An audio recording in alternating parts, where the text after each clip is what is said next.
우리 사람에게는, 인간에게는 사명이 있습니다. 모든 인간은 한 사람 한 사람에게 하나님께서 주신 사명이 있습니다. 우리는 이 세상에 그냥 다녀가는 것이 아닙니다. 내가 감당해야 할 사명을 가지고 하나님께로부터 보내심을 받았습니다. 선교사 리빙스턴은 인간이 사명을 다하기 전에는 결코 하나님께서 부르시지 않는다는 말을 했습니다.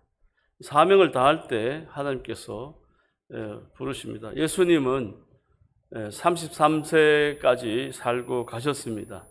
왜 그렇습니까? 사명을 다했기 때문에 더 이상 이 땅에 계실 필요가 없었습니다. 하나님께서 맡겨준 십자가의 사명을 다 감당하셨기 때문에 이제 더 이상 이 땅에 하나님께서 부르신 것이죠.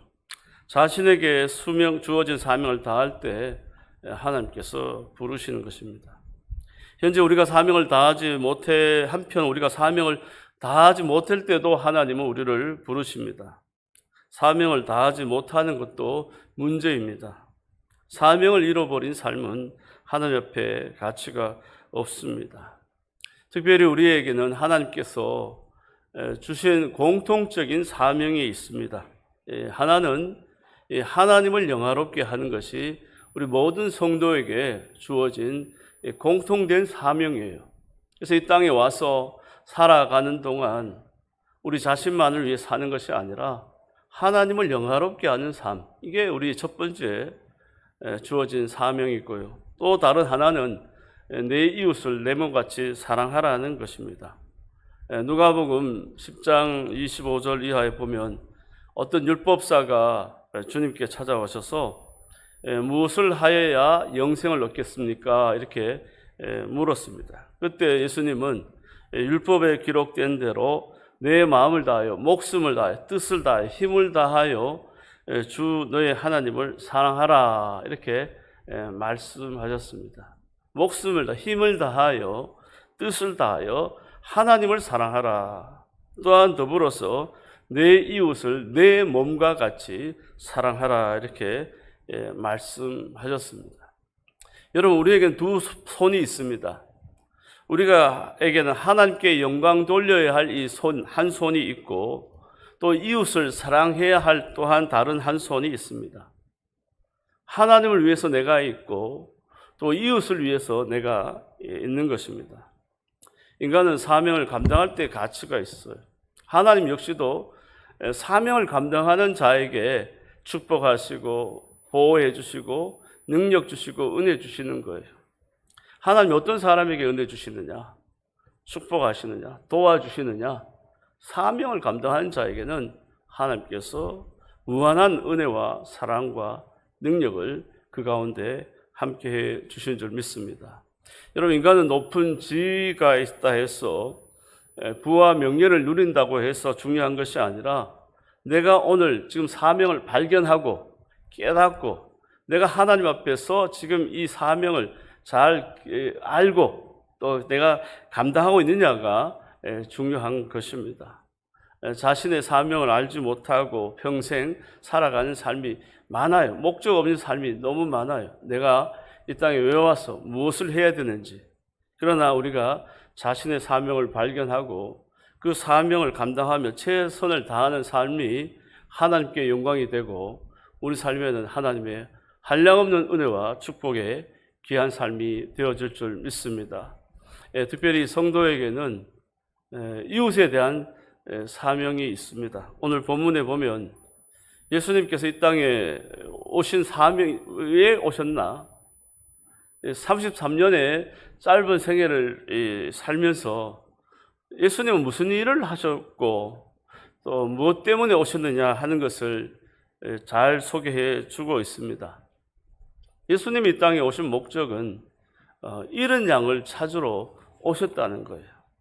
예수님은 부활하시고 승천하신 후에 제자들에게 마지막 당부를 말씀하시기를 오직 성령이 너희에게 임하시면 너희가 권능을 받고 예루살렘과 온 유대와 사마리아와 땅끝까지 이르러 내 증인이 되라, 이렇게 말씀하셨어요. 그래서 예수님께서 제자들에게 오늘 우리에게 주시는 사명도 이 복음을 증거하는 사명을 주셨어요. 길 잃고 방황하는 이런 양을 찾으라. 이 사명을 제자들에게 2000년 전 제자들에게도 주셨고 오늘 사는 우리에게도 이 사명을 주셨어요. 오늘 본문을 자세히 읽어보면 이 100마리의 양이 있는데 99마리의 양을 그냥 놓아두시고 71마리 양을 찾아가시는 그런 모습을 봅니다. 양의 이름을 부르면서 양이 돌아다니는 거예요. 산과 언덕을 넘고 목자가 이 한 마리 마을을 다니면서 양을 찾으셔요. 기어이 찾아내십니다. 찾아오셔서 어깨에 메고 돌아오시는데 얼마나 기뻐하는지 이 99마리의 양보다 이런 양을 찾는 것이 하나님을 기쁘시게 하고 주님을 기쁘시게 한다는 것입니다. 이 이야기는 드라크마 한 동전을 잃어버렸어요. 동전이 어디로 갔는지 동전이 하나가 없는 거예요. 그런데 동전을 막 샅샅이 찾는데 그 기쁨이 얼마나 크겠어요. 또 이어지는 이야기는 탕자의 이야기입니다. 우리가 너무나 잘 알고 있는 이 아들이 아버지의 재산을 받아 세상에서 방탕한 생활을 하고 헤매고 어디에 가서 살 길이 없는 그애가 나중에 대지의 우리에서 일을 하면서 지엄 열매를 먹으면서 아버지께로 돌아올 때 아버지께서 너무너무 벌하시다 꾸중도 하지 아니하시고 돌아온 아들을 보면서 기뻐하신다는 그런 내용의 말씀입니다. 이 양은 목자의 돌봄이 필요합니다. 이 양은 특성상 길을 잃어버리면 목자가 찾아주어야 돼요. 왜 그러냐 하면 목자가 찾지 않으면 돌아올 수가 없어요. 돌아오지를 못해요. 예를 들어 개나 소나 고양이들은 집을 저녁이 되면 다 찾아와요. 저녁에 나갔던 개가 아침에 나갔던 개가 동네 마을을 휙 돌아다니다가 저녁이 되면 자기 집으로라고 알고 돌아오죠. 고양이도 마찬가지예요. 빙빙 돌아다니다가 하루 종일 어디 갔는지 알지 못하다가도 그래도 집이다 하고 돌아오는 거예요. 그러나 양은 그렇지 못해요. 양은 둔하고 무기도 없고 순하고 그래서 길을 잃어버리면 제멋대로 다니면서 이후에 어떻게 어려움을 닥칠지 맹수들이 이렇게 호시탐탐 노리고 있는데 알지도 못한 채 순진하게 그냥 풀만 눈앞에 있는 풀만 뜯어먹고 있다가 결국은 맹수로부터 큰 어려움을 당하게 되는 거죠. 목자가 양이 있는 곳을 찾아야 길을 잃은 양은 살 수가 있는 거예요. 그래서 양을 인도하는 목자는 양이 언덕을 향해 올라갈 때 보면 항상 뒤에 있어요. 처지는 양이 없나? 혹시 빠지는 양은 없나? 그래서 뒤에서 목자가 이렇게 지켜보아요. 왜냐하면 뒤에 있는 양은 목자가 앞서갈 때 한번 뒤로 처지면 못 따라오기 때문이에요. 그래서 목자가 처진 그 양을 무리 가운데로 끌고 가기 위해서는 올라갈 때는 제일 뒤에 있어요, 목자가. 또 평지에는 또 제일 앞에서 목자가 이끌어가는 거예요. 다 모든 양을 평지에서는 다 볼 수가 있잖아요. 또 올라갈 때는 볼 수가 없으니까 뒤에 처지는 양, 또 계곡에 있을 때는 가운데 서서 가는 거예요, 가운데. 그래서 목자는 양들은 이렇게 이동하고 움직이는 거예요. 그래서 목자가 앞뒤 왔다 갔다 하는 거예요. 왜? 안 그러면 이 양들이 처지니까요. 이렇게 제자리에 있지 않고 계속 움직이며 오가다 보면 제일 후미진 곳에 있는 양은 나중에 길을 잃어버리게 되는 거예요. 여러분, 길을 잃어버린 것은 양의 잘못입니다. 그러나 양이 자기 잘못으로 인해서 잘못으로 불행하고 잘못으로 또 죄를 짓고 자기 잘못으로 버림받았지만 그러나 목자의 할 일은 그 양을 찾는 거예요. 찾는 것. 그래서 주님은 자기 자신을 목자라고 이렇게 말씀하고 있어요.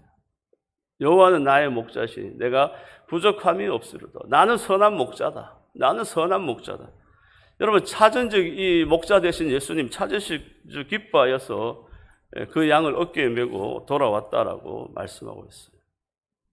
우리가 그림에서 보면 양을 참 이렇게 보면 깨끗하게 묘사됩니다. 그런 모습입니다.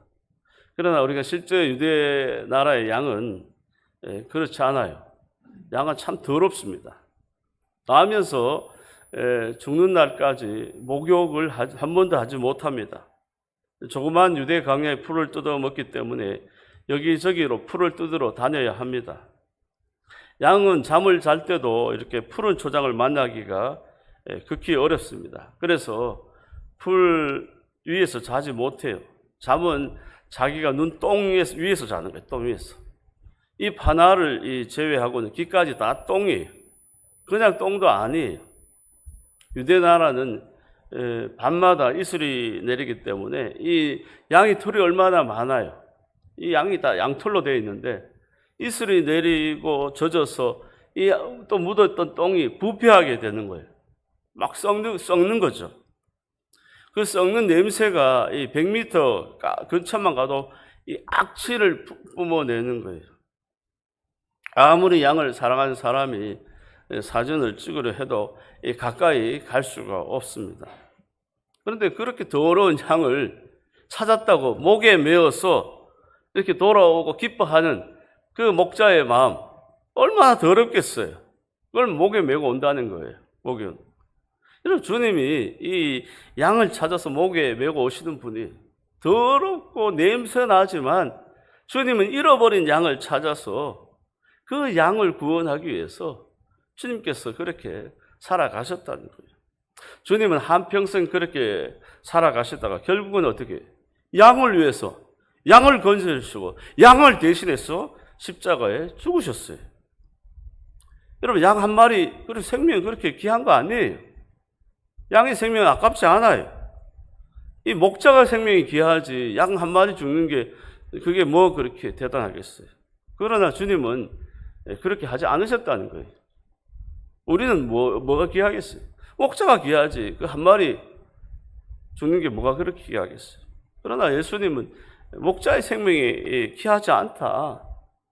양의 생명이 귀하다. 귀한 거죠. 양을 위해서 목자가 있는 것이지 양이 없는데 무슨 목자가 필요하겠느냐. 그럼 결국은 그 양을 위해서 결국에는 십자가에 못 박혀 돌아가셨다는 것입니다. 여러분, 우리가 왜 주님을 사랑합니까? 주님이 이 땅에서 높은 지위와 많은 사람들에게 찬양을 받고 높임을 받았어? 아니, 그게 아니죠.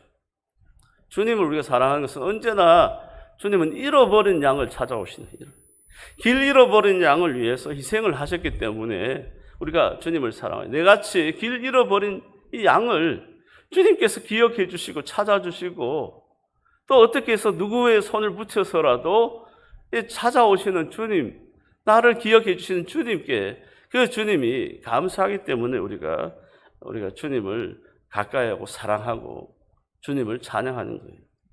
여러분, 어제나 오늘도 주님은 길 잃어버린 양, 지난 과거에도 오늘에도 주님은 길 잃어버린 양을 찾아 움직이십니다. 주님은 길 잃어버린 양이 얼마나 배가 고플까, 얼마나 삶이 고달프고 힘들까, 어떻게 저렇게 고통할까, 아파할까, 이걸 기억하시고 어떻게 해서든지 주님께서 그 양을 찾아가시는 거예요. 그 양이 우린 소리에 귀를 기울이고 있다가 양이 있는 곳으로 찾아가시기도 하고, 양이 있는 곳으로 이 도움의 손길로, 야, 너 가봐라.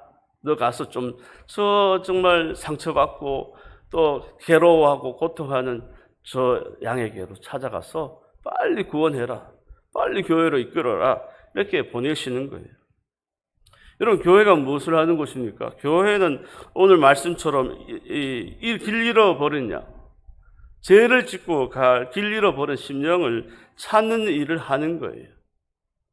여러분, 교회는 하나님의 집입니다. 가정은 내 몸을 담고 있는 집이지만 교회는 천지 만물을 창조하신 하나님께서 계신 집이에요. 내 심령을 담는 곳, 내 영혼이 숨을 쉬고 보호를 받는 거룩하고 영원한 곳이 바로 교회예요. 그래서 교회를 집이라고 표현하는 것입니다. 교회에 나오는 사람은 하나님 집에 나오는 것이고, 교회를 떠나는 사람은 이 하나님의 집을 떠나가는 거예요. 믿지 않는 사람들이 어떻게 교인들을 보면서 어떻게 교인들은 저렇게 평생 교회 가는데 실증 나지 않을까? 무엇이 있기에 그렇게 날마다 갈까? 이렇게 생각하지만 교회는 집이에요. 여러분, 집을 실증 내는 분이 있어요? 바람이 나거나 문제가 있는 사람은 집을 싫어하죠. 문제가 있는 사람이 집을 싫어해요. 그러나 평생 살아도 집은 실증 나지 않아요. 집이 너무 좋아요. 집에 가면 편안하고 마음이 편안하고 좋은 거예요. 가족들과 사랑을 나누고 하나님이 집이 좋은 거예요. 이곳에 오면 하나님께서 우리의 아픔을 위로해 주시고 은혜를 주시고 우리를 감싸 주시고 성령께서 역사하셔서 우리 영혼을 소생시키시고 강건하게 하시고 은혜 받게 하시고 능력 있게. 여러분, 지위가 높거나 권력이 있거나 또 재벌이라도 일을 마치고는 다 집으로 돌아가는 거예요. 집으로. 왜요?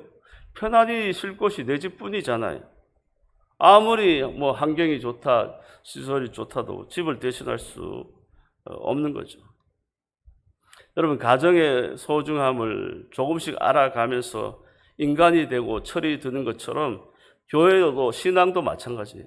하나님이 집의 소중함을 깨닫고 하나님 앞에 나오는 것이 귀하다는 것을 조금씩 깨달으면서 신앙의 철이 드는 거예요.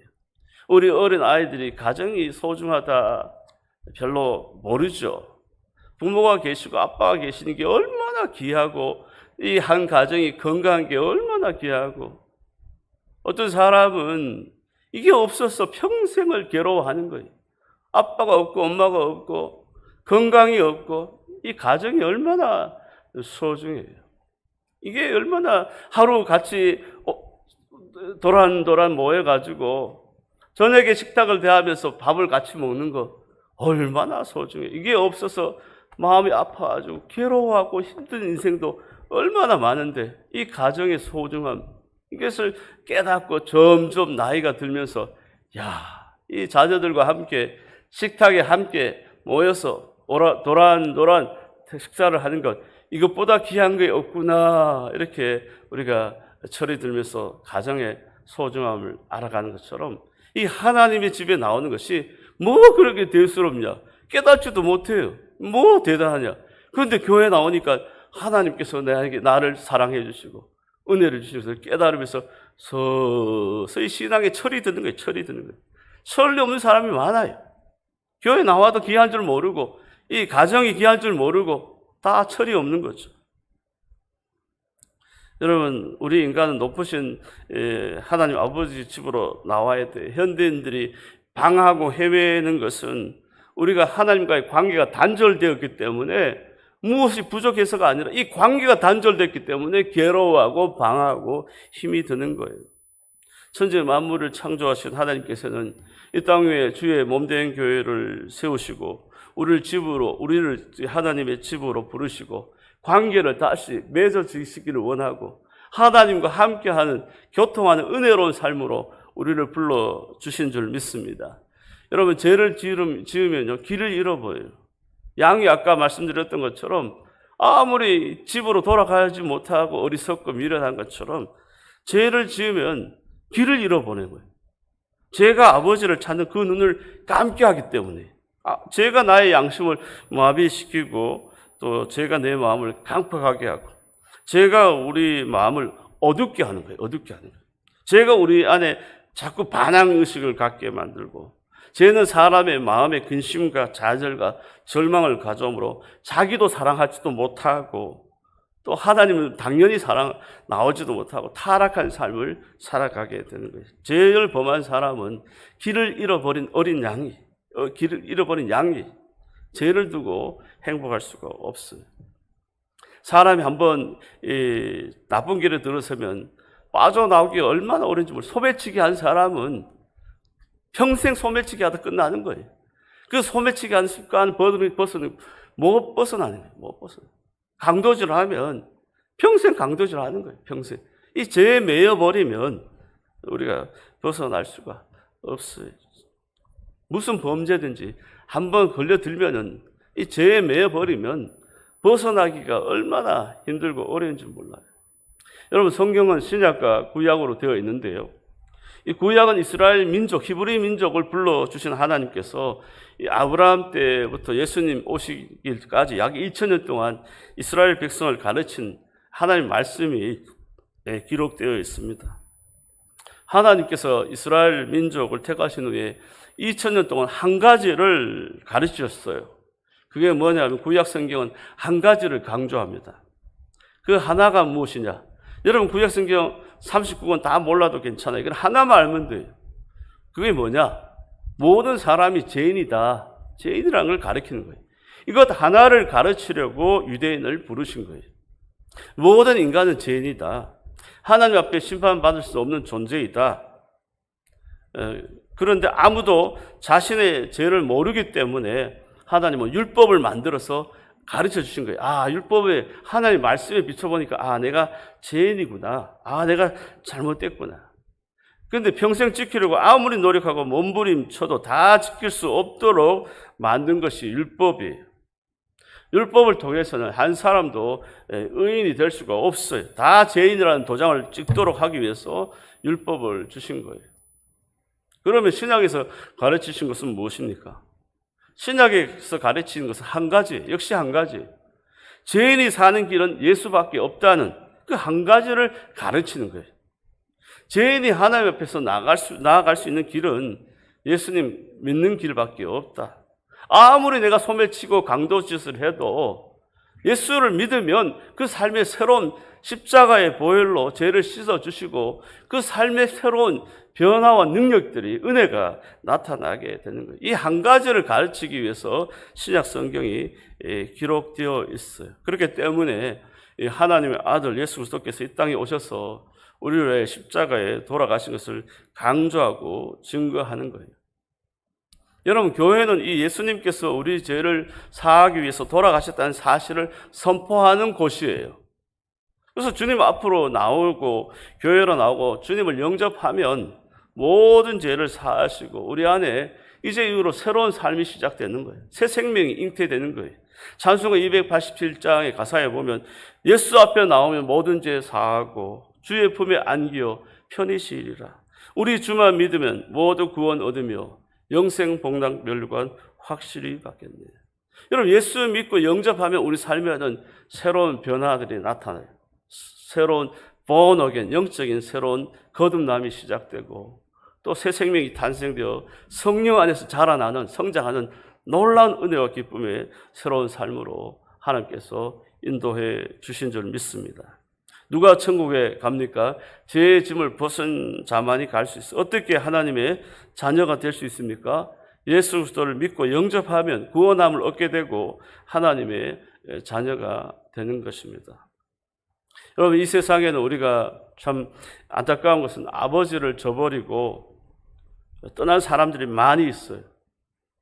여러분, 교회를 떠나서 우리 사회에 해악을 끼치는 경우가 참 많아요. 오늘 우리 사회가 참 불안하고 수많은 사건, 사고들이 나타날 때마다 참 믿는 사람이 또 믿지 않는 사람들이 교회 나와 변화를 받고 새로운 건강한 삶으로 나아갈 때, 영적으로 온전한 삶이 될 때 사회가 건강하고, 오늘 이 지역도 마찬가지죠.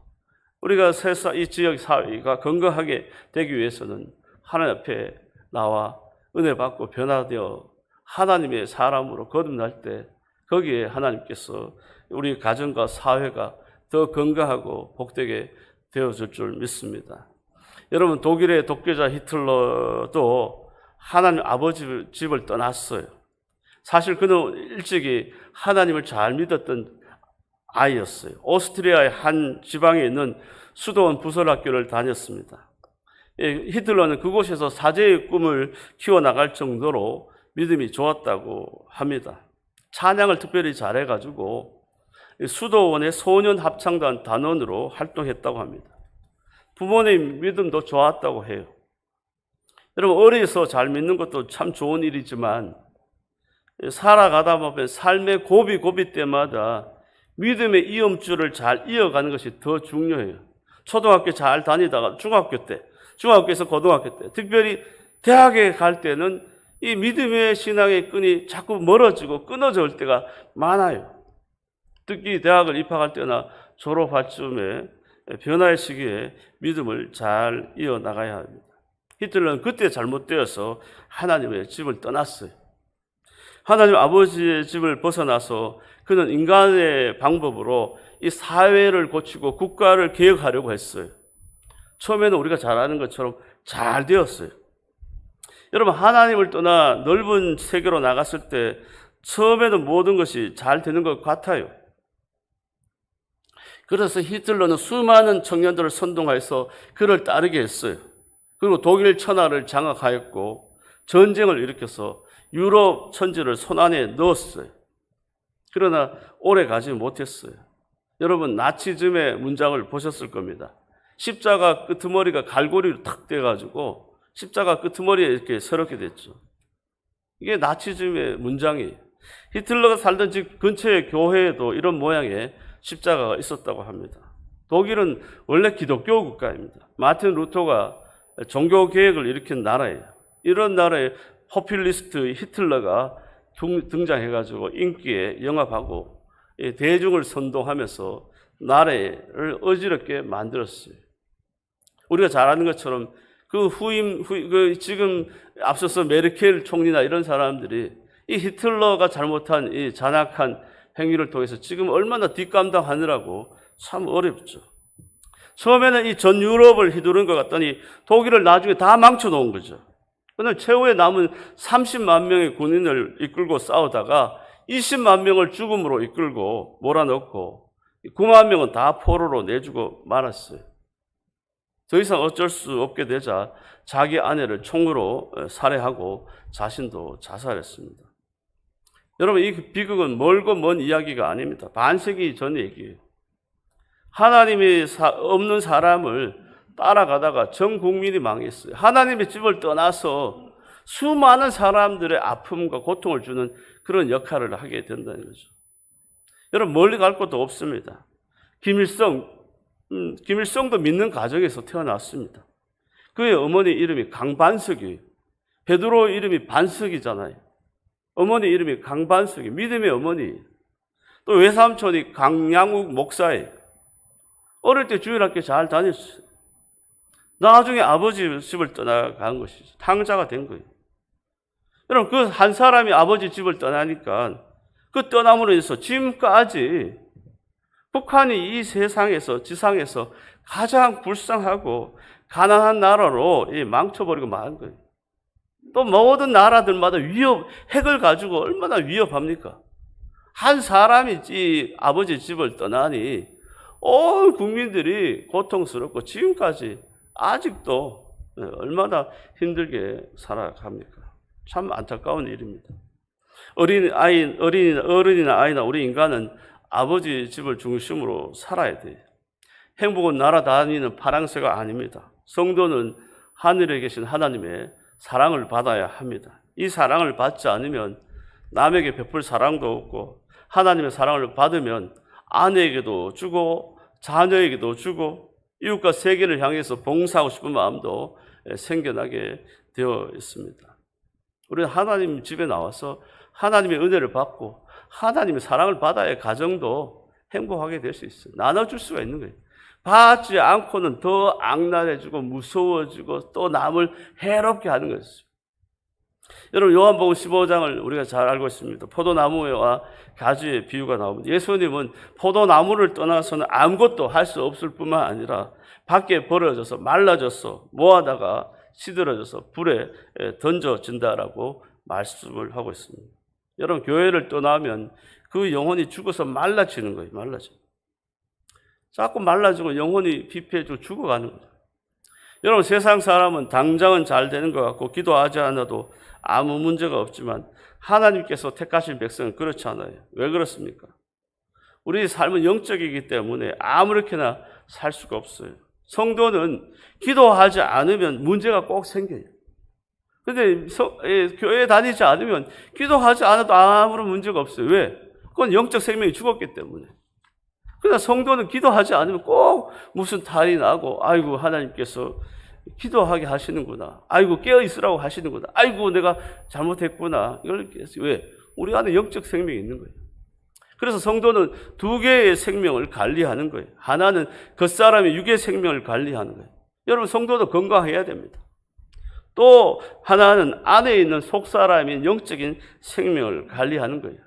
그러나 여러분, 세상 사람은 영원히 죽었기 때문에 육적인 생명만 관리하는 거예요. 그래서 맨날 무엇을 먹을까, 무엇을 입을까, 무엇을 마실까 하는 데만 관심을 가져요. 그러나 성도는 무엇을 먹을까, 무엇을 입을까, 무엇을 마실까 여기만 관심 갖지 않아요. 어떻게 하면 하나님 앞에 바로 설까? 어떻게 하면 하나님을 기쁘시게 할까? 어떻게 하면 우리가 영적으로 바르게 온전히 살아갈까? 여기에 더 관심을 많이 갖게 되는 거예요. 그래서 하나님께서 받은 백성은 심령을 관리하는 자이므로 하나님 앞에 나와서 말씀을 먹어야 되고, 또 심령을 돌보는 사람은 늘 하나님과 연결되어 있어야 돼요. 끊어지면 안 돼요. 그래서 열심히 교회에 나와서 말씀과 기도의 줄을 꼭 붙잡고 하나님과 연결되어야 돼요. 여러분, 교회에 나온다고 당장 좋아지는 것은 아니에요. 그러나 사람의 축복은 안에 있어요. 행복도 안에 있고 기쁨도 안에 있는 거예요. 안에 있는 기쁨과 평안이 서서히 겉으로 드러나면서 결국은 어떻게 해요? 그것도 다 좋아지는 거예요. 여러분, 그 성도들은 빨리 잘 되지 않아요. 왜? 내 안이 더 중요한 게, 내 안이 아직까지 영적 생명을 제대로 관리 못했기 때문에 하나님께서 은혜 주시고 말씀으로 은혜 주시고 자꾸 변화시키고, 내가 영적 생명이 더 장성해지고 나면 자꾸 안이 잘 되면 범사에 잘 되고 가정도 더욱 행복해지는 줄 믿습니다. 그래서 요한복음 6장 63절에 보면 살리는 것은 영이니 육은 무익하니라. 내가 너희에게 이름하니 영이요 생명이다. 로마서 8장 13절에 너희가 육신대로 살면 반드시 죽을 것이라되 영으로서 몸의 행실을 죽이면 살리라. 여러분, 우리 성도는 두 가지 생명을 다 관리하는 게 진짜 성도예요. 육신으로 건강한 거 성도 그렇게 기뻐하지 않아요. 그렇다고 우리가 육신의 건강을 무시하라는 게 아니에요. 더 중요한 게 있어, 영적 생명을 관리하는 자예요. 여러분, 영의 일이라는 것은 과학이나 세상적인 잣대로 분석할 수가 없어요. 그런데 세상에 익숙한 사람들은 자꾸 과학이나 세상의 지식으로 영의 일을 세상의 방법으로 자꾸 해석하려고 하는 거예요. 아니, 사람의 지혜와 성령이 가르쳐 주실 지혜는 완전히 다른 거예요. 사람의 지혜는 단지 머리를 쓰는 것이기 때문에 그 안에 정욕이 같이 있어요. 그래서 나중에 정욕대로 사는 거예요. 지식도 정욕대로 구하고 모든 삶도 정욕대로 사는 거예요. 그러나 성령의 사람들은 분별력이 남다르죠. 그래서 신앙이 성숙해지면 분별력이 깊어지고 소위 말해서 보이는 것이 있는 거예요. 보이는 거예요. 그래서 우리 영적으로 깊어지고 은혜를 받고 나면 왜 사람들이 저렇게 살까? 저렇게 고생하면서 불행하면서 살까? 오늘 많은 가정이 행복해야 하는데 왜 불행해서 살까? 보이지 않아서 분별하지 못해서 고생하는 거예요. 보여야 할 것이 보이지 않으니 얼마나 답답하겠어요. 그러나 성도는 성령을 쫓아서 살아서 정욕을 살아서는 죄가 있는데도 끌려다니지만 성령을 쫓아 살아야 돼요. 그러면 보이는 거예요. 영의 사람이 된 우리는 성령의 인도하심을 따라 하나님이 기뻐하시는 그런 영적 신령한 은혜의 삶으로 우리가 완전히 영의 세계와 육의 세계 다른 삶을 살아가게 되어준 줄 믿습니다. 우리 성도의 삶은 분명한 거예요. 우리는 육에 속한 사람이 아니에요. 영에 속한 사람, 하나님의 온전한 자녀로 성령의 인도하심을 따라 죄와 멀어진 삶, 하나님과 함께하는 삶, 하나님을 영화롭게 하는 영적 신령한 믿음의 삶이 오늘 성도에게 주신 축복과 믿음, 하나님의 은혜인 줄 믿습니다. 여러분, 주님은 지금도 길 잃어버린 양 때문에 괴로워해요. 오늘 또 육신대로 사는 삶이 얼마나 많아요. 주님 오늘 또 못다한 그 사명 때문에 길 잃어버린 양이 있는지 보시면서 계속해서 마음 아파하고 계십니다. 길 잃어버린 자는 찾아야 하는 거예요. 찾는 것이 귀한 거예요. 그것이 그냥 놔두면 점점 잘못되는 거예요. 죄에 빠지는 거예요. 우리 모두 잃어버린 양을 찾아가면 이 나라와 이 민족의 앞날이 밝아지게 되어질 줄 믿습니다. 우리 모두 죄를 지어 제멋대로 살았던 우리를 건지시기 위해서 주님은 죽으셨어요. 여러분이 30대에 회개했습니까? 주님은 30년 동안 여러분을 찾으신 거예요. 50대에 돌아오셨습니까? 내가 혼자서 어떻게 돌아옵니까? 죄 지은 내가 눈을 감고 어떻게 주님을 찾을 수가 있겠어요? 주님께서 여러분을 50년 동안 찾아주신 거예요. 50년 동안 계속 문을 두드리신 거예요. 여러분, 이제 우리들이 해야 할 일은 주님이 관심을 갖고 우리 주변에 길 잃어버린 양을 찾아서 또 찾아가는 일에 또한 힘을 기울여야 할 줄 믿습니다. 6월 홈커밍의 달에 믿지 않은 이웃들을 주님께로 인도하는 복된 역사가 여러분의 삶을 통해서 이루어지는 귀한 은혜가 있기를 주의 이름으로 축원합니다.